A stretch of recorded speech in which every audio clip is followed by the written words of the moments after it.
Yang menurunkan Wahyu Makutoromo atas kemenangan Prabowo hari ini itu dari Mbak Titi. Kalau Kaisang kan posisi masih kebentur di umur usia. Nah, sastra bisa kayak itu Mas nanti. Ya kayak MK Kalau dulu 2014 Mbak Titi bersama Prabowo di Gerindra menjadi pengurus, yang Presiden Prabowo menjadi presiden dari awal. Selamat datang kembali di podcast Setengah Kamar. Kali ini dengan seorang legend yang sangat fenomenal, Kang Mas Arief Wiono. Bisa legend gitu, biasa aja. Jadi jenengan tuh ternyata ditunggu oleh netizen, Kang Mas. Masa? Iya. Salah saya. Ada salah. Tunggu gitu loh. Alhamdulillah, ini perjalanan 2 jam setengah ya. Iya. Perjalanan ke kantor beliau yang ternyata lumayan jauh. Ya. Ya, biasanya tuh yang diundang ke podcast Setengah Kamar, tapi sekarang kan menjajah Aduh, beliau. ini yang paling istimewa. Iya, makasih ya Mas. Iya. Sehat selalu. Gimana Kang Mas ini Pilpres? Pilpres berjalan damai, tidak ada korban jiwa, tidak ada yang mati. Alhamdulillah ya. Iya kan? Pengumuman sudah diumumkan oleh KPU. Pemenangnya Prabowo dan Gibran, ya sudah. Mau apa lagi? Kan? Jadi saya ada satu pertanyaan yang ternyata di salah satu konten yang kita tonton itu belum terjawab. Apa? Jadi nanti kalau misalnya Pak Prabowo sudah dilantik, Ya. itu Ibu Titi berarti positif dari ibu negara. Kalau kepengennya saya, Iya. kepengennya alam, langit. Ini langit. Ini langit ini selamat Kepengennya langit ya. Mbak Titi harus mendampingi Mas Prabowo apapun. apapun. Karena itu paket-paket hitung-hitungannya memang harus ya. Karena dia berpisah itu bukan karena keinginan mereka berdua, tapi memang waktu itu juga keinginan langit dan alam. Keinginan. Dan hari ini yang punya langit, yang Maha Tinggi ini sayang sama Prabowo, Mbak Titi. Akhirnya mereka dipersatukan kembali dalam sebuah momen yang mengharukan. Tapi memang benar kan Mas, dulu itu perpisahan beliau berdua itu karena memang ada satu keinginan kalau misalnya dipertemukan harus Pak Prabowo jadi presiden. Setahu saya bukan. Oh bukan. Mereka terpisah karena ya hal politik ya, hal politik ya mungkin. Tapi mereka itu karena saya kan sangat dekat dengan Mas Prabowo dan saya juga cukup dekat sama Mbak Titi, ya. Artinya mereka saling mencintai, saling menyayangi, ya kan. Terbukti anak mereka besarkan berdua, Iya. ya kan, benar kan? Benar. Ya kan, artinya memang Tuhan itu maha adil, langit maha adil. Dan sekarang waktu yang tepat gitu. Tidak mudah memisahkan seseorang kalau itu sudah dinyatakan oleh langit atau oleh Tuhan satu. Yang misahin suami istri yang paling pas kan Tuhan yang harusnya. Iya. Campur tangan Tuhan. Campur tangan Tuhan. Dan ini juga campur tangan Tuhan. Maka saya minta ya mereka harus bersama kembali.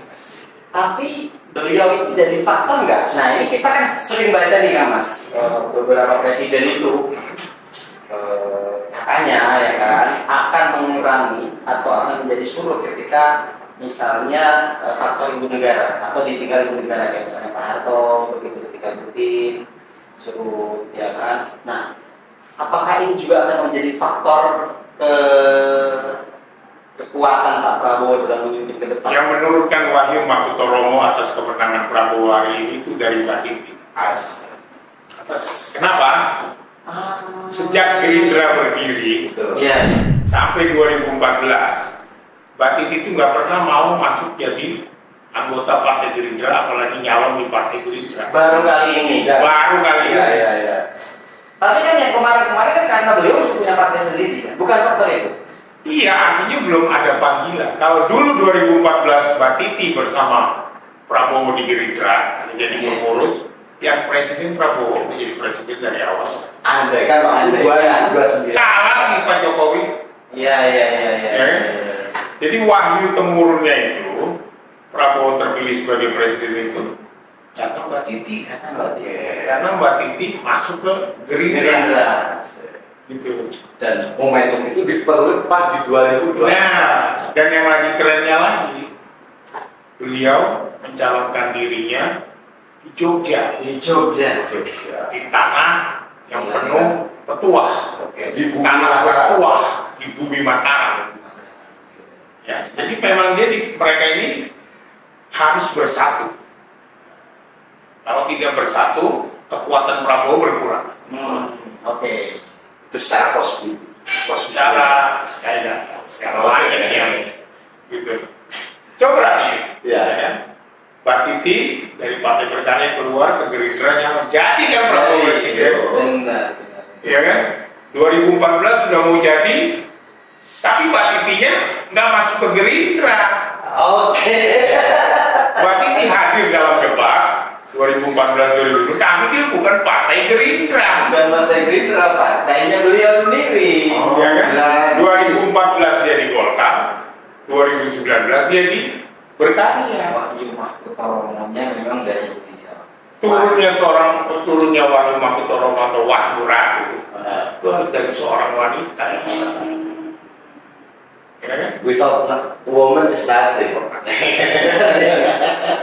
Kalau 2014 waktu itu Mbak Titi masuk Gerindra, menjadi anggota Gerindra, pengurus Gerindra apalagi, Bisa jadi. Prabowo yang jadi presiden. Gitu. Oke. Karena apapun, Mbak Titi ini seorang putri presiden. Sama kayak Bu Mega. Ya kan? Bu Mega juga putri presiden. Tapi kalau ngomongin Wahyu Mahfudoromo itu kan jangan sampaikan ada beberapa orang yang punya Pak Erlangga Hartarto, Ya. ya kan, Pak Jokowi, Ya. Mbak Puan Maharani, Ya. ya kan, Pak Prabowo Subianto, Ya. ya kan, bahkan beliau menyampaikan kalau misalnya ini yang jadi pengarahnya ini Mbak Puan bisa jadi menang gitu kan. Nah, Oh iya. ya artinya gini ya, kita ingin tanya tuh. Sebetulnya Wahyu Mahfudoromo itu turun itu berdasarkan apa sih Kang? Weton dan takdirnya. Weton dan takdir. Lakukannya. Tidak semua orang bisa menerima itu. Sudah garis nasib. Sudah garis nasib. Makanya saya bilang kan dari awal, dari 3 calon sebelum mereka mencalon ini, yang memegang Wahyu Mahfudoromo itu hanya Prabowo Subianto. Ketika masih ada rame-rame belum ada nama, saya bilang sebut 5 tokoh. Dengan tokoh. Mas Erlangga, Mbak Puan Maharani, Prabowo. Anies Ganjar tidak punya Wahyu Mahfudoromo. Iya.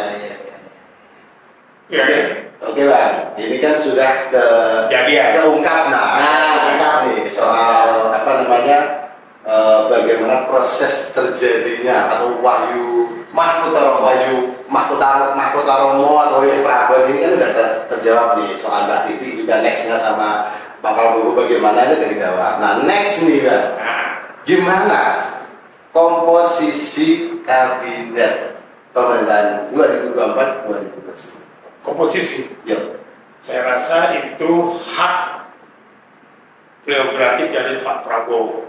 Dan Pak Prabowo akan dituntun oleh Wahyu Mahfudoromo tersebut untuk memilih siapa para pembantu-pembantunya yang akan bisa membuat program-program Prabowo berhasil. Ya jelas saja Pak Prabowo harus ada pendamping. Itu Mbak Titi. Tapi kira-kira kan kalau Pak Prabowo kan kalau jalan sampaikan kan akan memilih orang, oke pasti kedekatan ya kan. Cuman yang kedua adalah kapasitas. Dengan kan yang kan begitu kan.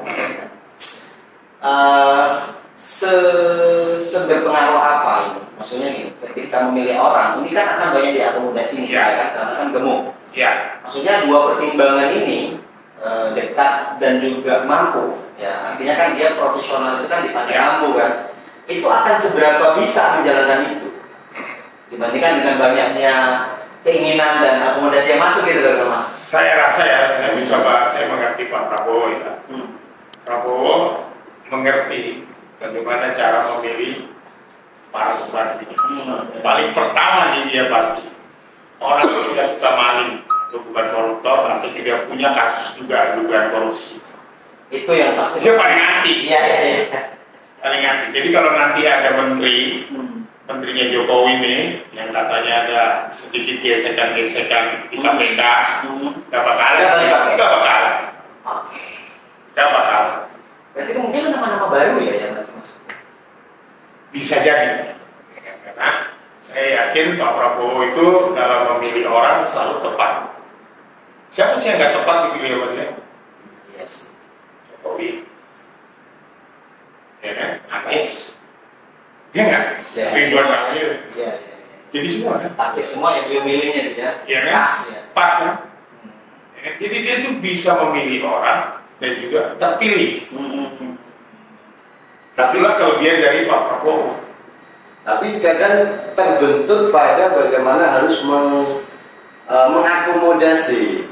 Dia sangat lihai dalam mengakomodasi, dalam meramu koalisi. Nah, Prabowo itu selalu itu mengedepankan jiwa persatuan, jiwa perdamaian.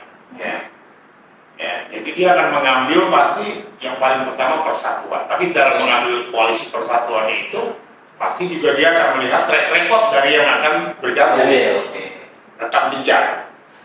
Ya kan, kemampuan intelijen Prabowo kan nggak perlu diragukan. Informasi-informasi yang dia banyak masuk kan. Tapi kemungkinan maksudnya gini, rekam jejak sebelumnya kan rekam jejak yang membantu beliau dalam menjadi presiden dengan rekam jejak yang dibutuhkan ke depan akan memimpin membantu kerja beliau itu kira-kira beratan mana kan Mas? Kan banyak orang berjasa nih hari ini gitu loh. Iya, banyak orang berjasa dan Prabowo pasti bukan orang yang melupakan jasa seseorang. Itu dulu pertama. Tapi Prabowo akan mengambil sebuah kepentingan yang lebih besar. Yaitu bagaimana dia membangun negara, bagaimana dia mensejahterakan rakyat. Maka dia akan memilih orang-orang yang memang kompeten, jujur, tidak korup. Prabowo itu lebih suka orang yang tidak korup dan jujur dibanding orang yang pintar katanya. Gitu. Karena pintar itu bisa belajar. Tapi kalau jujur, karakter sifat, korupsi itu kelakuan. Biasa susah kalau udah model maling ya maling terus. Tapi udah ada spill namanya belum kan? Yang mana kebetulan saya nggak ikut-ikut. Saya belum ditanya, ya kan belum ditanya. Tapi yang jelas beliau ini kemarin menyampaikan, ini Budi Ari pasti masuk nih. Kalau Mas Budi Ari, saya yakin dia masuk. Masuk ya. Dia kan nggak ada masalah. Selama menjadi menteri, ya kan? Dia itu lebih aktivis daripada menteri sebenarnya, ya kan? Ya kan nggak ada dia punya masalah. Korupsi aja nggak ada. Main proyek nggak ada. Jadi apa Wamendes jadi Menko Info. Ya kan? Menko Info proyeknya udah hilang, BTS udah nggak ada proyek lagi gitu kan? Berarti berapa persen ini kemungkinan Budi Ari? Kalau Mas Budi Ari sih, saya yakin ya 90%. Valid ini. Yang lain-lain ya, spill lagi loh. Next. Siapa? Ada nama-nama yang mungkin 65% siapa? Kalau saya nggak mau menilai yang dari internal siapa ya, tapi saya melihat kemampuannya Budi Ari.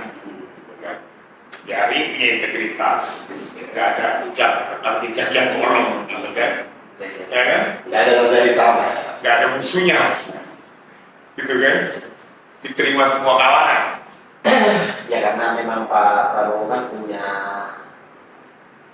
beban lebih ke visi ya kan. Visinya kan yang besar kan dua ya. Yang pertama adalah melanjutkan IKN, yang kedua ya pasti program utamanya yang kita tunggu-tunggu, yang ditunggu oleh anak-anak kan. Maka itu akan dipilih atau akan jalan dua-duanya kira-kira? Saya rasa semuanya harus jalan. Karena itu janji kampanye. Harus ditepati. Dan Kang Mas yakin bahwa itu akan berjalan dengan baik? Saya yakin itu akan berjalan baik kalau di tangan Prabowo. Ya, makan siang gratis itu penting kan Mas? Kenapa? Ya kita bayangin pengaturannya nanti bagaimana. Terus Sepenting apapun, kalau yang namanya untuk generasi ke depan harus dikerjakan dengan baik, karena semuanya untuk kebaikan. Orang tidak melihat bahwa sebenarnya makan gratis itu punya efek domino terhadap perekonomian Indonesia nantinya. Otomatis kan petani-petani sayurnya laku, sayurnya oke. ya kan? Peternak ayam, ayamnya laku. Sayurnya laku. Ikan-ikan nelayan nggak perlu lagi diimpor, diekspor, bisa dikonsumsi di sini, ya kan? Yang kebutuhan susunya apa? Nah, kalau susu kan memang, memang kalau susu kan tidak bisa secara instan. Ya, iya. Mau nggak mau kita tetap mengandalkan impor. Dan sembari memelihara sapi katanya supaya ada susunya, Supaya ada susunya. gitu kan? Pelan tadi kan, alon-alon. Tapi kan yang penting efek daripada makan siang itu akan memberikan dampak terhadap pertumbuhan ekonomi. Iya sih. Mau nggak mau kan nanti banyak perusahaan catering, ya kan? Petani-petani sayuran laku, benar kan? Benar.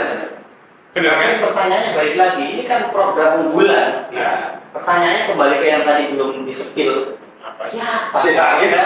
Siapa apanya? Yang akan ngurus ini kan akan dibikin Ah, gitu loh. ya. Tadi nggak ada keluar-keluar nama-nama sama sekali. Ya, kalau kan itu saya bilang haknya Pak Prabowo. Oh, Karena saya tidak mau menyebut nama ini kan, saya bukan presidennya. Iya. kan? Tapi kan temennya. Tapi dengan itu udah sempat diobrolin belum? Belum, selama dari pengumuman KPU waktu itu aku belum pernah Belum, ketemu lagi. ya. Jadi aku terakhir ketemu dia itu tanggal 18 Januari. Oh, udah lama ya. Ya. Jadi kira-kira berapa ya? Sebulan sebelum Pilpres. Dan saya sekarang belum ketemu. Ya kan? Ada undangan-undangan di Kertanegara yang rame-rame pada Siapa saat yang ikut? saya juga nggak mau ikut. Kenapa kan masuk kayak gitu? Terlalu rame. Saya sepi. Terlalu rame dan ya biarkan kawan-kawan yang lainnya bisa bertangan, bisa bertemu beliau, ya kan? Ketika dia jadi jenderal pun saya hanya berdoa supaya dia diberi kesehatan, mampu memimpin negeri ini saja, dan saya bahagia dia jadi jenderal kita. Karena memang takdirnya dia harus minta 4. Itu udah masuk di langitnya. langit. Maka Tuhan itu kalau setiap orang yang berusaha berkali-kali jatuh pasti akan bangkit. Ini seperti kayak momen Paskah kan. Ini saya cerita di dalam teologi Kristen ya kan. Iya. Yesus jatuh berkali-kali salib sampai mati. Tapi kan akhirnya menurut teologi Kristen dia bangkit kan kalau orang mati kan. Dalam Muslim kan meyakinkan begitu. Seperti itu kan. Ya kan Nabi Muhammad pun mengajarkan terus berjuang, jangan menyerah. Betul. Ada waktunya kan. Gusti Allah buatan saya. Nah, gitu kan. sekarang waktunya kita nanya lebih private ke Kang Mas. Apa? Tapi kalau ngomongin Jakarta ini kan Mas, Jakarta ini kan sekarang udah tambah 1 daerah ya, Cianjur ya. Jadi tidak hanya 4 tapi 5 ya. Cianjur. Dan Jakarta ini kan sudah jadi DKJ, artinya sih kayaknya lebih berat, PR-nya lebih banyak gitu Ya. dari tahun-tahun yang lalu. Tapi kan nggak masuk dalam provinsi Jakarta. Iya, masuk lebih ke penopang ya. Penopang kan kemarin kan Jabodetabek kan. Sekarang Jabodetabek Jur itu dalam satu kelompok gitu kan. Kebutuhannya tuh berarti yang seperti apa kan sekarang? Kalau kebutuhan untuk Jakarta, terutama warga Jakarta, yaitu pekerjaan. Makanya kalau saya disuruh jadi gubernur, saya akan bikin program untuk warga Jakarta itu zero pengangguran. 0% pengangguran untuk warga Jakarta. Itu bisa kan Mas? Sangat bisa. Pusatnya perekonomian.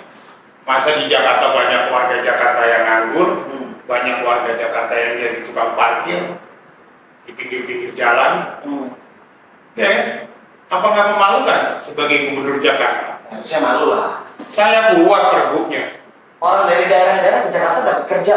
Loh iya, akan saya buat pergubnya. Bahwa seluruh perusahaan, seluruh usaha yang ada di Jakarta wajib mempekerjakan warga ber-KTP Jakarta. Jadi prioritas dulu nih. Prioritas dulu. Wajib. Belum sekarang enggak ya? Belum ya? Nggak ada, mana ada pergub itu. Oh. Kan ketahuan Iya. Keberpihakan. ketika malam ataupun ketika hari libur Jakarta sepi. Orang tinggalnya di Bekasi, di Depok, di Lebaran ya. Bahkannya kosong Jakarta. ya kan? Jakarta cuma tempat untuk buang kotoran dan mencari uang. Itu akan saya rubah mindset itu, warga Jakarta yang bekerja. Gitu. Jakarta ya pertamanya memang harus ke daerah sih. Harus dong, banyak ya daerah-daerah lain seperti itu mewajibkan. Kenapa Jakarta nggak bisa? Kan Jakarta udah bukan ibu kota lagi. Betul. Ya kan? Bukan ibu kota, artinya tidak punya prioritas. Iya.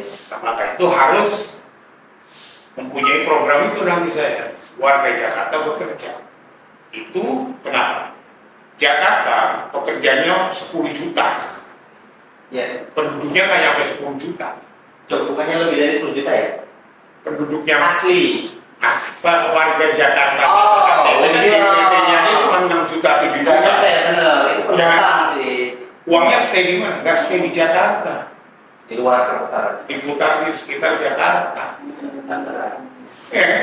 Sampahnya ada di Jakarta. Ya kan?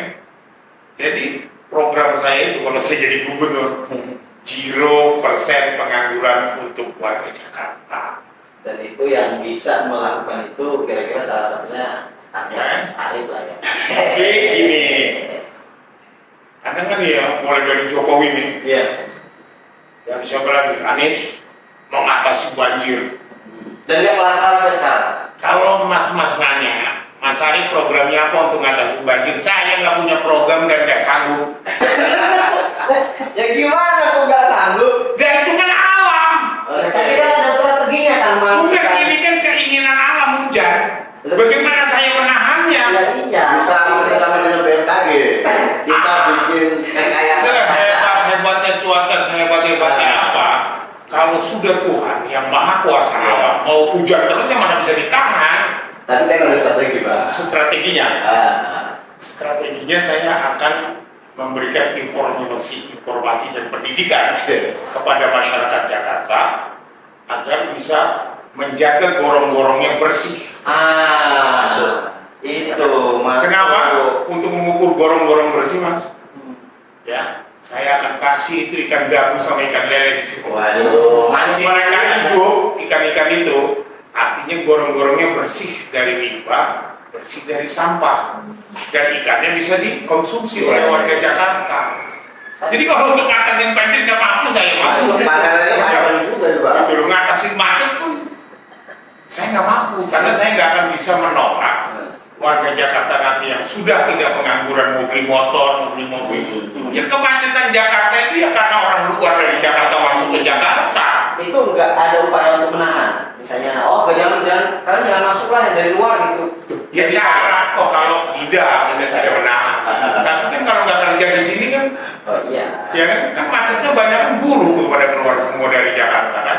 Tapi masalahnya yang menurutku ya Mas, yang paling vital di Jakarta ini adalah kesadaran masyarakat. Itu yang harus kita bangun. Misalnya, kenapa sih sampah itu harus buang sembarangan? Nah, nggak mau peduli. Kan coba yang lihat masalah. Singapura kecil, tapi gorong-gorongnya bersih, nggak ada nyamuk, ya kan? Karena rakyatnya kita disiplinkan. Yang paling penting tuh rakyatnya dulu diajak berpartisipasi. Artinya kan pemerintah punya kemampuan untuk mendisiplinkan kan, Singapura misalnya. Mampu dan sangat mampu dengan penegakan hukum, ya kan?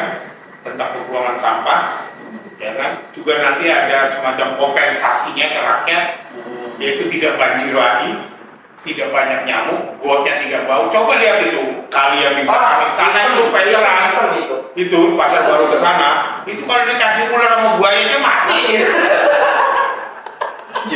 Ya kan? Iya. Jadi buaya yang sudah teruji hidup, dia kan salah satu hewan purba, ditaruh di situ. Baik, nggak usah beradaptasi ya.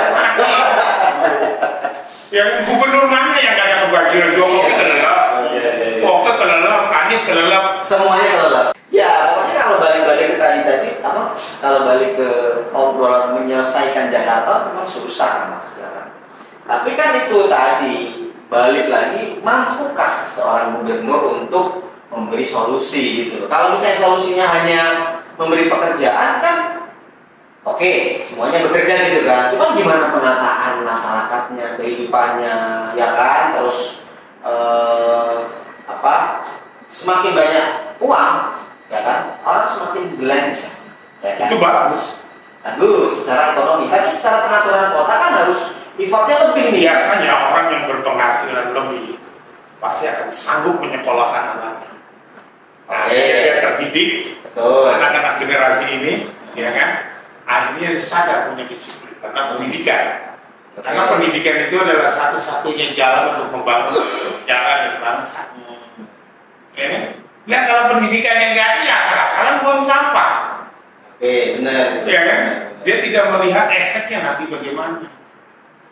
Ya, benar. Jadi kalau pengangguran pada tinggal di rumah-rumah gubuk di Jakarta masih banyak begitu, Susah juga ya. susah kan?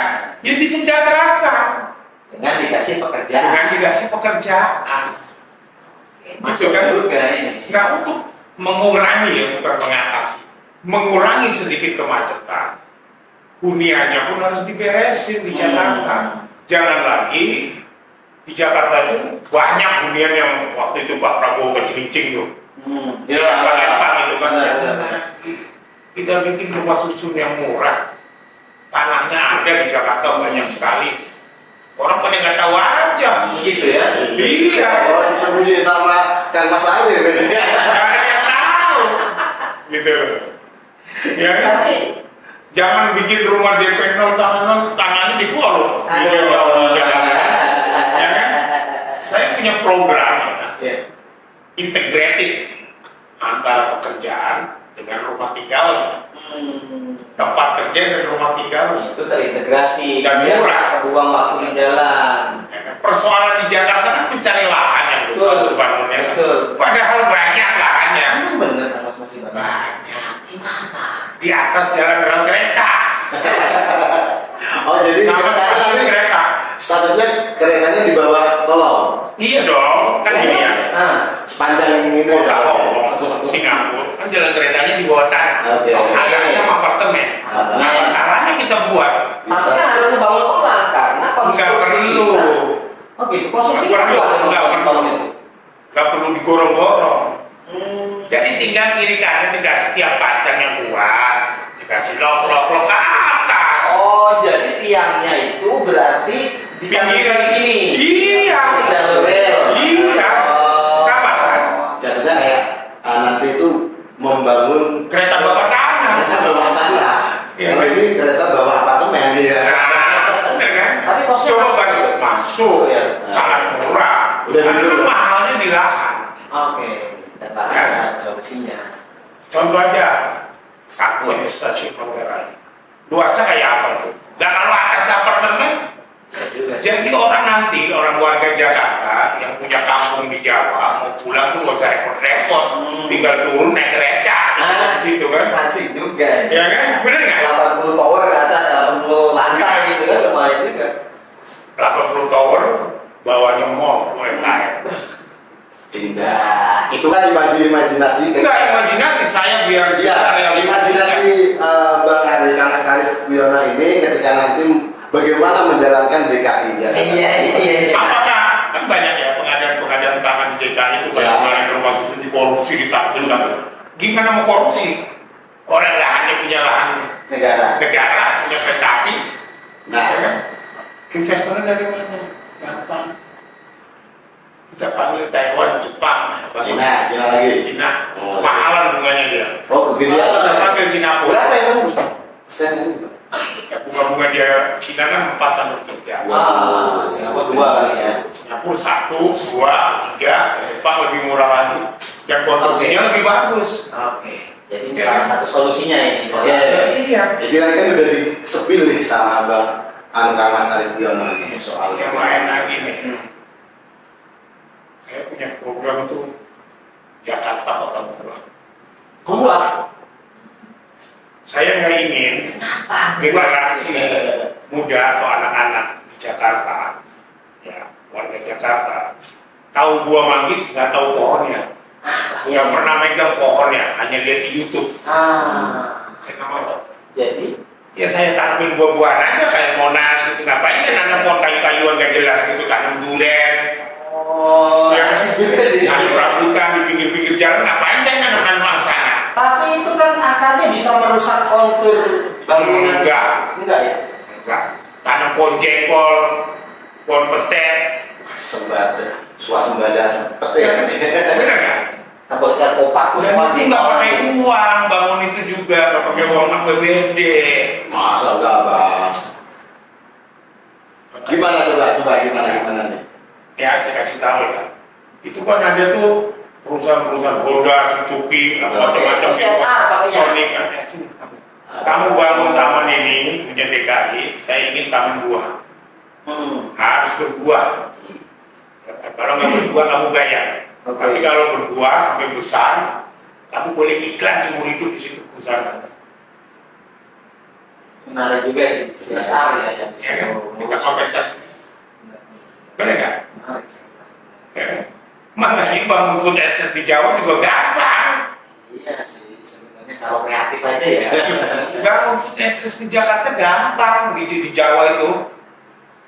Itu udah disepil sama si PLT DKI Jakarta sekarang. Siapa tuh? Si Budi. Pak Heru. Bang Heru. Apa? Ya, katanya untuk rencana untuk membuat BPSN Di Jakarta. di DKI. Di luar dia buat food estate-nya di Kerawang, bukan di Jakarta. Kan Mas Arief maunya di Jakarta. Saya di Jakarta, bukan sawah ya, buah.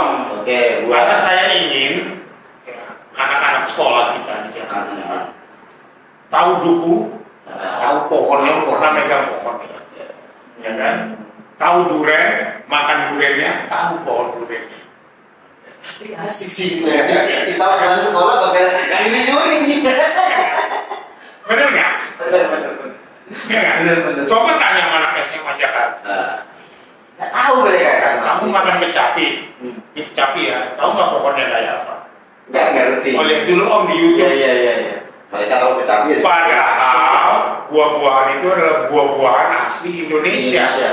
Dan Jakarta itu sebagai pusatnya Indonesia. IKN loh sampai sekarang masih Indonesia, IKN belum jadi. Yang menjadi pusat segala tumbuhan dari Indonesia ada di sini. Iya. Seperti idenya Ibu Tin. Kalau dulu Ibu Tin tidak punya ide untuk buat taman mini, generasi kita nggak tahu tuh rumah Papua kayak apa, rumah Jawa kayak apa, pakaian Sulawesi baju bodoh kayak apa, ya kan? Benar nggak? Ada anjungan-anjungan itu yang juga. Iya. Pakaian orang Dayak seperti apa, pakaian orang Maluku nggak ada. Makanya bahwa apapun taman mini itu adalah karya besar untuk bisa budaya Indonesia dilestarikan. Ya kan? Tapi sejauh ini kayaknya Kang Mas Arief ini sudah lebih di depan sih. Lebih siap. Ketimbang misalkan si Kaisang. Oh iya. Kalau Kaisang kan posisi masih kebentur di Umur usia.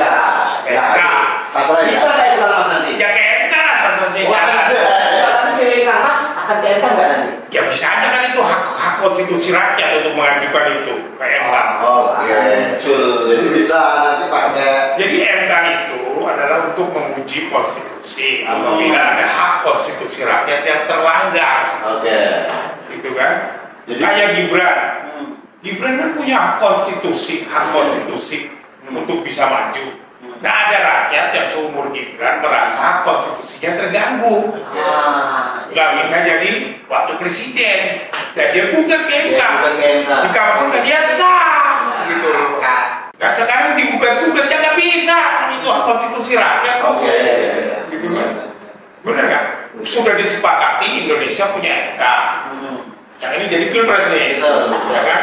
Gibran bisa nyalon. Oke. Karena ada masyarakat, anaknya si Bonyamin kalau nggak salah, menggugat. Ya kan? Dan disetujui, ya sah dong. Atau bisa mungkin ditunda pilkada DKI. Ya nggak mungkin. Oh, udah diketok. Jadi Nggak gitu. mungkin. Ya. Kan? Jalan tata berarti lewat.